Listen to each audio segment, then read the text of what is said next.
ಜೈನ ಧರ್ಮ ಸ್ಥಾಪಕ, ವೃಷಭನಾಥ ಪ್ರವರ್ತಕ, ಮಹಾವೀರ ಚಿಹ್ನೆ, ಸ್ವಸ್ತಿಕ ಮತ್ತು ಅಭಯಹಸ್ತ ಪೂಜಾ ಸ್ಥಳ. ಬಸದಿ ಪ್ರಮುಖ ತೀರ್ಥಂಕರರು.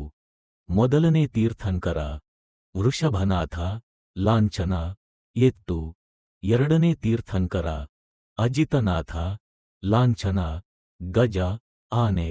23ನೇ ತೀರ್ಥಂಕರ ಪಾರ್ಶ್ವನಾಥ, ಲಾಂಛನ ಸರ್ಪ. 24ನೇ ತೀರ್ಥಂಕರ ವರ್ಧಮಾನ ಮಹಾವೀರ, ಲಾಂಛನ ಸಿಂಹ.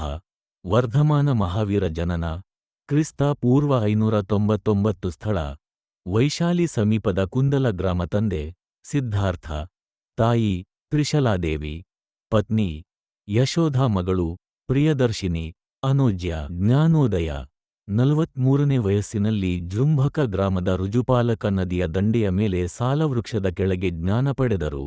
ನಿರ್ವಾಣ 72ನೇ ವಯಸ್ಸಿನಲ್ಲಿ ಕ್ರಿಸ್ತ ಪೂರ್ವ 527ರಲ್ಲಿ ಬಿಹಾರದ ಪಾವ ಎಂಬಲ್ಲಿ ದೈವಾಧೀನರಾದರು.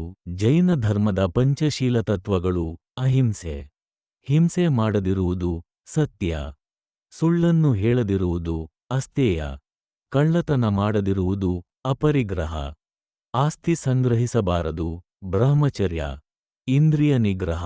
ಮಹಾವೀರರು ಸೇರಿಸಿದ್ದು: ಜೈನ ಧರ್ಮದ ಪಂಗಡಗಳು: ಶ್ವೇತಾಂಬರರು, ಬಿಳಿ ಬಟ್ಟೆ ಧರಿಸುವವರು, ಪಾರ್ಶ್ವನಾಥನ ಅನುಯಾಯಿಗಳು. ದಿಗಂಬರರು, ವಸ್ತ್ರ ತ್ಯಜಿಸಿದವರು, ಮಹಾವೀರನ ಅನುಯಾಯಿಗಳು. ಇತರ ಪ್ರಮುಖ ಅಂಶಗಳು: ದಕ್ಷಿಣ ಭಾರತದಲ್ಲಿ ಪ್ರಚಾರ ಮಾಡಿದವರು: ಭದ್ರಬಾಹು, ಕನ್ನಡದ ರತ್ನತ್ರಯರು, ಪಂಪ, ಪೊನ್ನರನ್ನ. ಇವರು ಜೈನ ಕವಿಗಳು.